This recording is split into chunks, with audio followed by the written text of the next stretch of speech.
मंडळी, आज मी बनवत आहे तवा बेसन. तर ज्यांना बेसन किंवा पिठलं आवडतं ना, त्यांनी ही रेसिपी पूर्ण बघा शेवटपर्यंत. खूप आवडणार ही रेसिपी.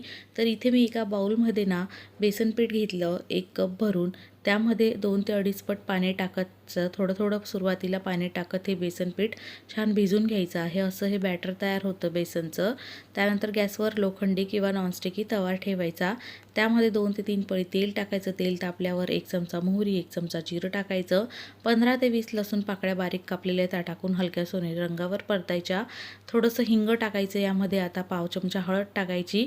1.5 ते 2 चमचे लाल मिरची पावडर, थोडी बारीक कापलेली कोथिंबीर असं टाकायचं. गॅसची फ्लेम लो ठेवायची आणि भिजवलेलं बेसन थोडं टाकून मिक्स करत जायचं आहे. आणि सगळं असं थोडंच बेसन टाकायचं आणि मिक्स करायचं. सगळं बेसन टाकून झालं की एकदा सगळं पटापट मिक्स करून छान असं मिक्स करायचं आणि तव्यावर सगळीकडे स्प्रेड करून म्हणजे एकसारखं लावून द्यायचं आहे. आणि असं केलं की म्हणजे छान शिजतं ते आणि छान खाली अशी पापडी येते मस्त कुरकुरीत.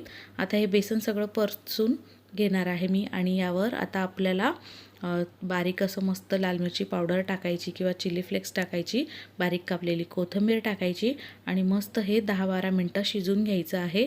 जास्त पापडी अशी कुरकुरीत खालचं खरड हवं असेल तर लो फ्लेम ठेवायची आणि मस्त होऊ द्यायचं आहे. तर असं हे आपलं बेसन मस्त तयार होतं. भाकरी चपातीसोबत खायला खूप छान लागतं. टिफिनलाही नेऊ शकतात. साधं सोपं आहे पण चवीला खूप भारी आहे. आम्हा सगळ्यांना खूप आवडतं. झटपट काही भाजीला नसेल ना तर असं मी बेसन पटकन बनवते. तुम्ही बनवून बघा. रेसिपी आवडली तर लाईक शेअर सबस्क्राईब करा. भेटू पुन्हा. Bye bye. धन्यवाद.